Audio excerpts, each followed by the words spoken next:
I want to thank you all for tuning in to this celebrity edition of Black Friday Live. I'm your host, Keith Scott. Man, this celebrity, you know him from Soul Plane. You know him from Original Gangsters.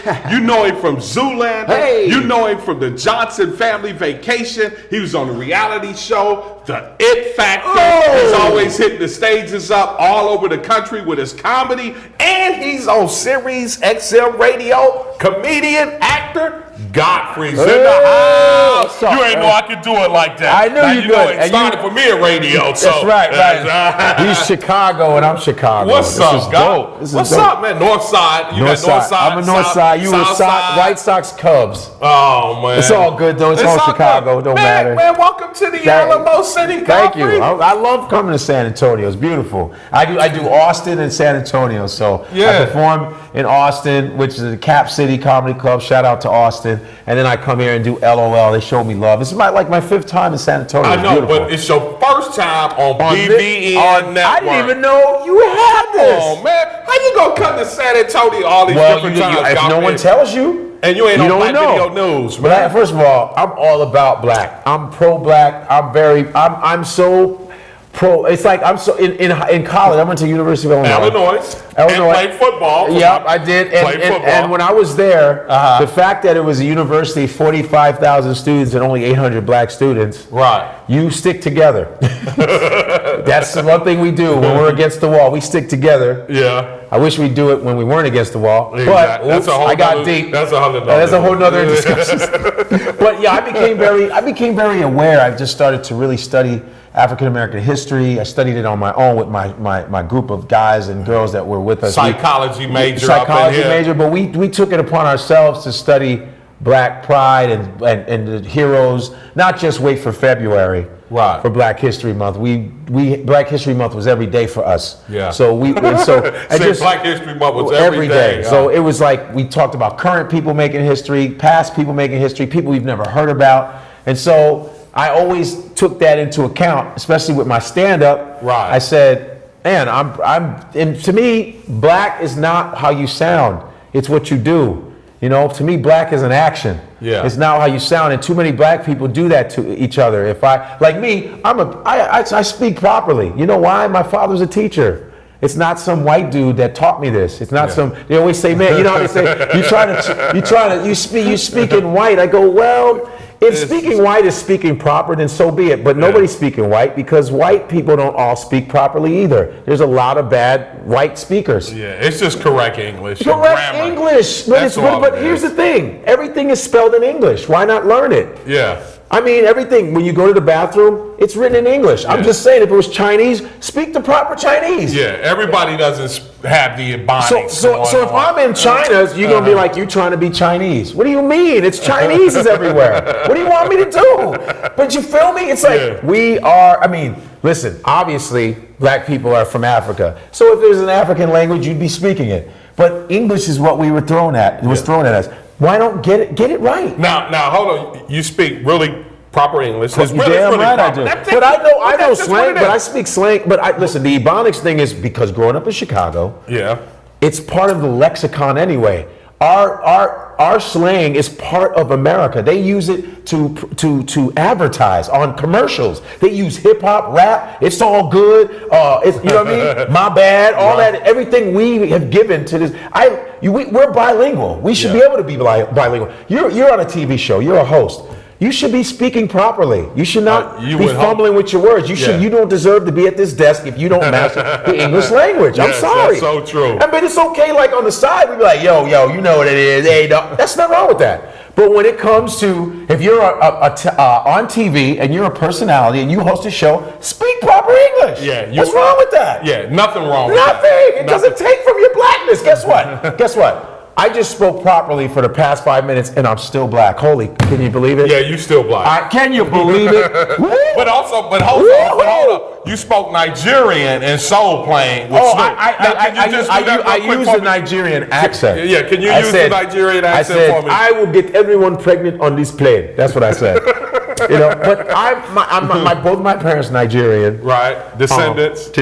I'm first generation Nigerian, but I'm 100%. It's like and then when you say you're African, here's another one. You say you're African, people say, "Oh, you're not African." I go, "What do you mean? I was just born here. I'm still African. Right. I'm what my parents are." But if you see an Asian guy walking down the street, do you go, "Hey, you're American"? You go, "Oh, there's a Chinese guy," or you automatically, and they were born here, but you automatically give them their ethnicity. But you will believe a white South African before you believe me. Now, isn't that sad? Yeah, isn't that something? Isn't that something? But man, I want my viewers to know, because it started out for you in Chicago. Yeah. And then Bernie Mac took you up under his wing. Bernie Mac took me under his wing. He really liked me, and he let me host Cotton Club when he was on tour for Def Comedy Jam for a summer. Right. He was always really nice to me, and just it was cool to get like just validated by him, because he was the best, man. He was the best. He was the baddest dude. Like as far as especially black comedy, it was very specific on the South Side of Chicago. You had the Click. You had Cotton Club. We would do comedy there. Yeah. You know, that's how I met Mike Epps, D.L. Hughley, was it Mark Curry, Dion, and all those Sinbad. Dion, we started the same day. Yeah. Dion, who's doing magnificently on Blackish. Yeah, Blackish. Hey, shout out to my boy. That's my boy. Dion's doing it. And you see him, tell him I said what's up, and then you better speak to me. So he took me under his wing, and that's where I got a lot of my schooling from, was watching Bernie and another cat, George Wilborn, who's a Chicago guy, sick. You know, I watched a lot of guys. Sinbad, I was able to watch a lot of people. All jokes aside, was the comedy club in Chicago, where I got all my yeah, but then you took it to, because I don't know if my viewers know that you went to University of Illinois. Illinois psych major. Played football there, psychology major. Yeah. But you started doing shows there too. Actually, I did not. You did? I did it after I left. Oh, after you left? After I left, I went and I signed. You were doing something with the football team. Come on now. You know, Godfrey, every football team, whether you're NFL, college, they make the rookies do a talent show. And you got to go on stage in front of all the veteran players. And I did imitations of all the coaches. Okay. So, and it was basically, I was doing the comedy. And that's when I was like, you know what? Because my coach said, you're not going to play a lot, but you should be a comedian. Bastard. Yeah. Look at me now. Look at me now. And a lot of my friends that went to the NFL, now they're coaches, they retired, they come see my shows. It's crazy. They come see your shows. Now they see me like, you doing? I say, well, the thing about comedy is there are no injuries in comedy. You can do this till you're 90. Man, using your gift as an actor. Yeah. But now, you're on Sirius XM Radio. Sirius XM, channel 126. Sirius XM, channel 126. For my viewers out there, Sirius XM 126. It's called The Power Hour. It's on Urban View. You have Al Sharpton's on that channel. Yeah, the Black Eagle. Right. Karen Hunter. First of all, I got to tell you about Karen Hunter. Karen Hunter is a black woman. She's a one-woman army. She wrote on MSNBC, she was on CNN, she's been on all those news shows. Also, she's 25 times over best-selling book author. She just finished writing Queen Latifah's book. Okay. She is phenomenal. She's a journalist. She teaches journalism she's a professor at Hunter College in New York. In New York? And her show is on from 3 to 6 p.m. That's how I got my shine, because I was doing her show. I would just go on there and do Funny Fridays. Right. And then I would go on the road and people say, man, we heard you on the Karen Hunter show. I was like, Karen, I didn't know you was that popular, man. So I kept coming on her show, and then she said, hey, man, they just gave me my own network on Sirius. She goes, and Urban View, they want to change Urban View. And she goes, I think I want you to, I think you can do radio. You should have your own show. And I was like, what? I couldn't believe it. Someone's actually trying to help me in this business. Yeah, Joe Madison. Yeah. And so, boom. I did a little experiment, a 3-hour experiment here, and then they liked me, and boom, I've been doing it ever since. And it was Karen Hunter that hooked me up. Wow. Karen Hunter, and a lot of people that are watching this know who Karen Hunter is. Yeah. Karen Hunter is the one. She's a one-woman army. And we also have Laura Coates she's a contributor from CNN. She's an attorney. Her show is right before mine. She's phenomenal. So Urban View is coming up. I listen to Urban View all the time. Urban View is coming up, and if you heard my show, big fan. Man, 12 o'clock, I'm sound bombing. I mean, 12 o'clock Eastern time, whatever time it is here, you just adjust. But I come to change. I want people to leave my show going, yo, that was funny as hell, but I actually had a different angle on how I thought about something. Yeah, and I want you to talk about that, because I'm going to go back to, when you were with Bernie up under Bernie's wing.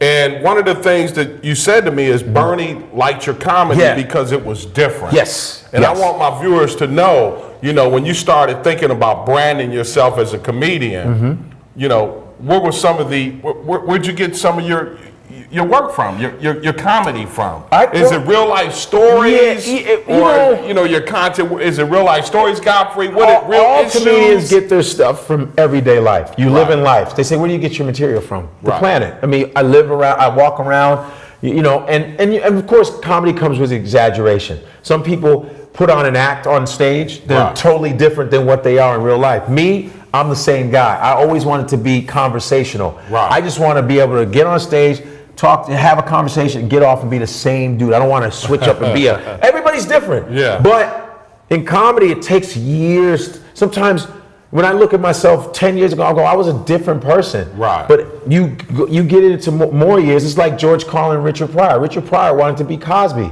He wanted to be this clean comic, but Richard Pryor was like, wait a minute. My grandmother was a pimp. Yeah. My uncles were pimps. I grew up in prostitutes. Yeah. I drugged. A brothel. And so he became the crazy Negro. Yeah. I'm saying it safely. The crazy Negro. And his first album was the crazy. That nigga's crazy with the fingers. He said, I'm not Bill Cosby, but Cosby was an influence on Pryor because Cosby was on TV. He was changing television in the '60s. They didn't have black comedians other than Dick Gregory changing television in the '60s. They didn't have black comedians other than Dick Gregory and Bill Cosby for white audiences. Yeah, well, Flip Wilson had his own show. Nipsey Russell. Yeah, all of those guys. You had you had Pigmeat Martin, Mantan Moreland. You had even Stepin Fetchit. All these cats that were the predecessors to us. And then Dick Gregory was more the guy who did the political stuff. He was one of the first comics to sit down on a stool with a suit on in front of all white audiences. That wasn't allowed at one time. There was a time where black comedians could not face a white audience. They had to talk in a duo, in a team. Because if you face the white audience, they tell you, you better not look at us like that. You have no right. They would literally, you aren't good enough to talk to a white audience. So I got, my history's so cold, man. Timmy Rogers, who's a comedian, a famous comedian, he's on one of the episodes of Sanford & Son. He used to do this expression, oh yeah. He was one of the first guys to wear a suit in front of a white audience. He was like, I ain't wearing blackface. I'm wearing a suit whether they like it or not. So a lot of these guys broke the mold. That's why for me, when Dick Gregory passed and this is just my personal thing. I don't tell anybody how to do their comedy. I want my comedy to be intelligent. I want to take that chance and talk about race and get people to think, because I want to carry that torch that Dick Gregory and Pryor took. I want to take it to that level. And I'm a big George Carlin fan. Yeah. George Carlin was a white Irish, grew up in Harlem, middle class. George was a good dude. George was good, but George started off clean and goofy. Yeah. And then when in the 70s, he started saying, wait a minute, I'm not happy the way the world is. And I got to bring the real stuff. And it was great to see a white dude telling white people about themselves. Yeah, he did a whole thing. That's why Carlin is in my top. Yeah. Like there's Pryor, Carlin, and Paul Mooney. Oh, well, then Paul is the man. Paul is the man. Paul wrote for Richard Pryor. Yeah, Sanford and Son. Sanford and Son. He wrote a lot of episodes on that. Paul is the man. And even Stan Lathan, if you guys know who Stan Lathan is, Def Comedy Jam, Sinai Lathan's father. Yeah. He directed a lot of Sanford and Son episodes. Oh, he did? What? You can see. I'm a Sanford and Son fan. I gotta look at the credit. I'm a Sanford and Son fan. I'm a Sanford and Son fan too, because Whitman Mayo was a friend of my mother's. That's Grady. In the family. Wow. Where was Whitman Mayo from? L.A.? He was from L.A., but he would come to Florida and eat at our house. Whitman Mayo, a.k.a. Grady. Grady. Yeah. And you know what's funny? The middle name of Lamont on the show his middle name was Grady, which is very. I watch Sanford and Son every day. Yeah, I have it on Sanford and Son. I have it on Amazon. Yeah. Listen, when I big dummy.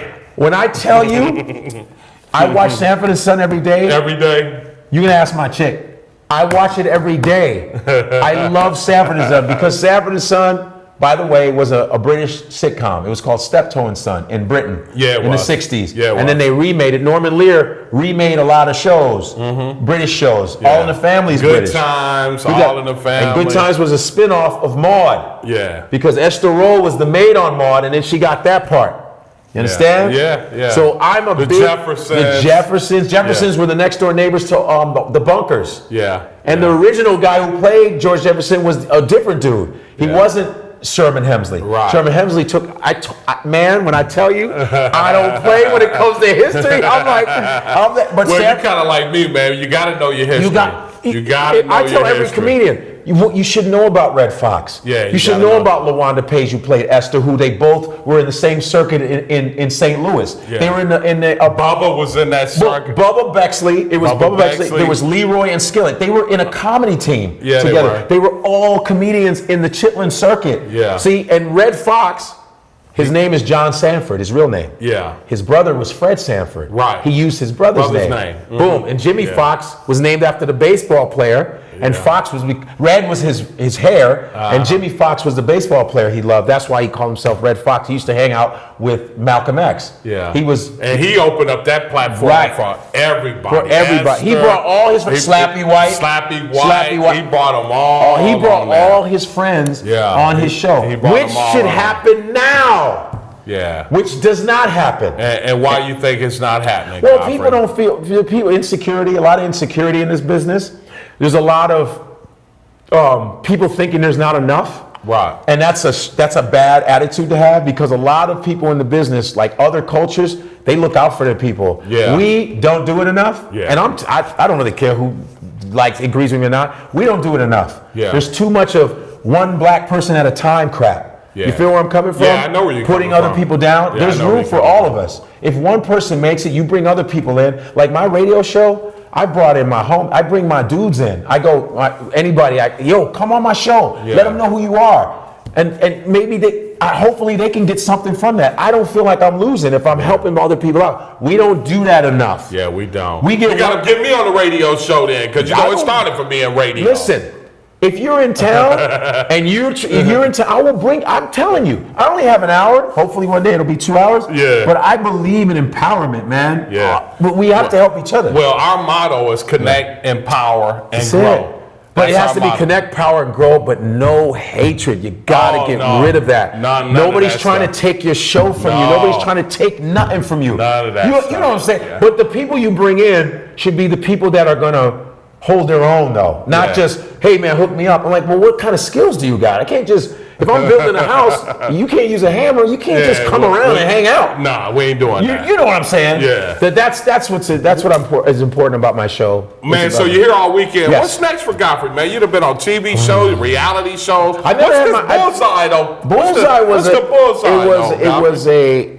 had a show on Fox. I co-hosted with this dude.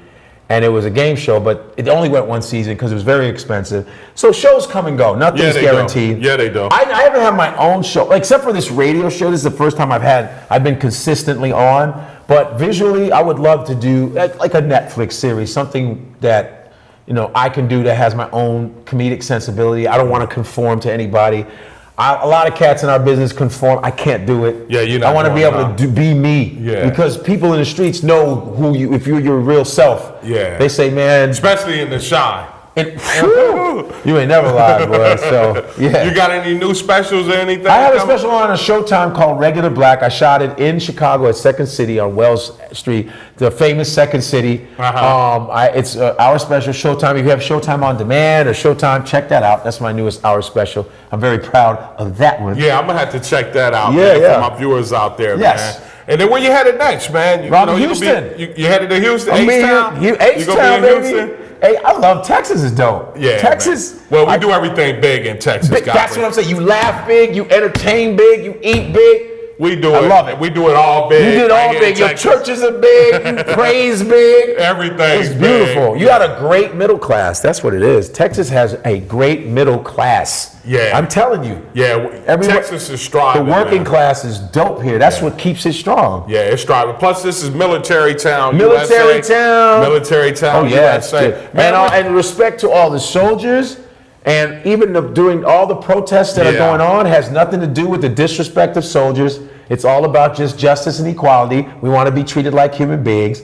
Colin Kaepernick is doing exactly the right thing. Nobody in their right mind is disrespecting any soldier. That's bogus. Or the flag. No one's disrespecting the flag. We're like, the flag. Hey, we want to be American. Yeah. We love being American. We built this country. First off, we built this country. This country is built off of black people's back. The culture of America is built off of black people. We created every American genre of music. Everybody takes from us, they steal from us, and still disrespect us. That has to stop. The disrespect has to stop. You can't just take from us and not say anything about it. Right. You know, because what if, let's just say, just as a scenario, let's just say, like racism, I actually am not trying to stop it.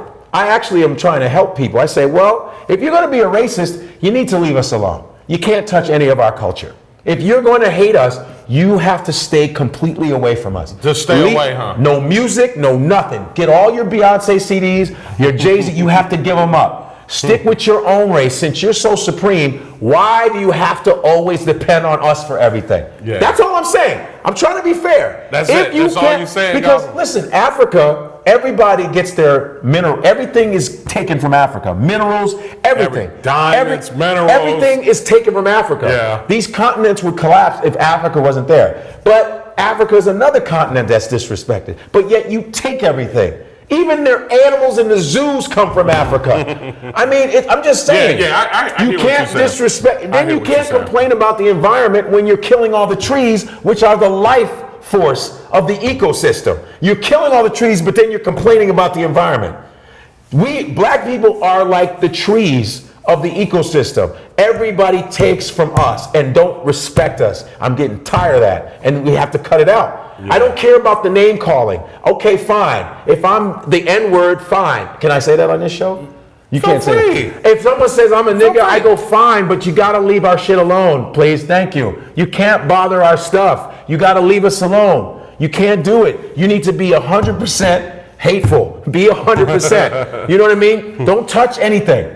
Don't touch any of our stuff. Don't eat any of our food. Leave us complete. Now, I mean, imagine. No, but I'm letting you get that public announcement. Listen, I would like to have a public forum of separation. That's a straight public announcement. I'm saying it. I'm saying it like R. Kelly, a public announcement. I'm saying he's from Chicago. I'm saying it. Listen, if you really want to have a real forum, let's have a forum of you leave us alone and we separate for real. No, I'm not saying we should, but I'm saying if people are going to continue to disrespect us, we can't protest, we can't do this. They just want us to play football. It's not about, really? You don't see me as a human being. This whole thing, it's got to stop, though. You have to treat us as human beings. It's got to stop. Listen, if anything, if we were to measure who deserves to be treated like human beings the most, we deserve it. We should be looking at other people like, what have you done for the country other than take everything? We should be the ones in charge from all the stuff we contributed. Are you serious right now?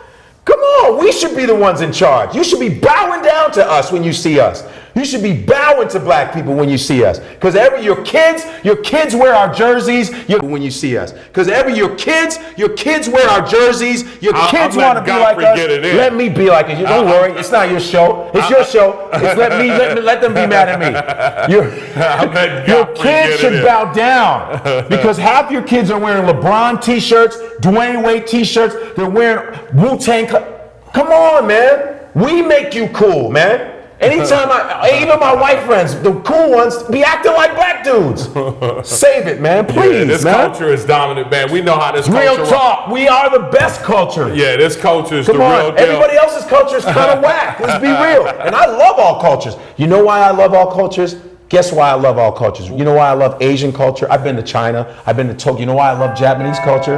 You know why I love Spanish culture? Because I like my own culture. That's why. I love myself. I have self-knowledge. I have knowledge of self. You got a lot of black people walking around jumping in everybody else's culture but have inferiority complexes. That's why you look like buffoons. Well, you know, the word says people perish for lack of knowledge, so you got to know. You have to have knowledge of self. You got to have knowledge of self. That's with everything, though. Even, listen, as a man, you should know yourself as a man. As a woman, you should know yourself as a woman. Let's forget race. Know yourself as a woman. Know yourself as a man. That's how you're able, if you don't internalize the right stuff, how you gonna behave with people? You know, when it comes to black culture, black knowledge, all of a sudden, all those rules go out the window. Hey, forget about all that. What do you mean forget about it? Ask my Italian friends how proud they are to be Italian. Well, Godfrey, man, I'm glad you came on Is this it show. over? No. Well, you got something else you want to keep going? I'm not done. You're not done No, yet? I ain't done. You're not Ready? done? Like, hold up. Ask. That's another public announcement. Come on with it. Ask Italians, my Italian friends. They was like, "Hey, are you proud to be Italian?" He goes, "You damn right, I'm Italian. My grandma's Italian. We're sister." They're so proud, and I go, right on. I ask my Irish friends, "You proud to be Irish?" "Man, I'm from Dublin. My friends are from Dublin." That's right. "Are you proud to be this?" And then as soon as we're proud, all of a sudden it's like you're getting too black. No, nothing's ever too black. Okay, why can't I be proud? You all are shaking and jumping up and down about being Irish. I want to be proud about being black. Why you be proud? Because you copy us all the time. How's that? Do you see any black dudes doing river dance? Do you see us doing river dance? Do you see us doing river dance? Even though it's tap dancing and we created that too. I'm just saying. Oh, well, Godfrey. It's all about, listen, it's all about being dignified and just humanity. I love people. See, the reason why I talk like this, I just do it to shock people. But I love people, man. You love people. We love people. Oh, man, we people love us, we're all part of the human race. Yes. That's all. But we just need our respect. Once you give us our respect, this world will be a better place because we're pretty much the center of it. Keep it moving. Man, Go on. My fault. I didn't mean to shake up the system. No, you didn't shake it up, Godfrey. That's what I'm here fine. for. Hey, that's fine. He's gonna be here. He's gonna be here all weekend. Wu-Tang, baby. I wanted to bring him in for this celebrity edition of Black Friday. We got Godfrey on the show. Chi-Town all day. Listen to me. He's gonna be Nigeria. What's up? Wake up. Nigeria's in Texas, all over the place. Do the Nigerian for me, though. Where are you? Nigerians, we are here. I'm here. Come and see me. LOL Comedy Club. LOL Comedy Club. We don't laugh like Godfrey's that. going to be here all weekend, starting tonight, Friday, Saturday, Sunday. Check out my right Instagram. Here at the LOL Comedy Club. I'm Keith Instagram, Scott. Comedian Godfrey. Instagram. Hey, we're going to see you next time. On this celebrity edition of Black Friday Live. I'm your host, Keith Scott. Be encouraged.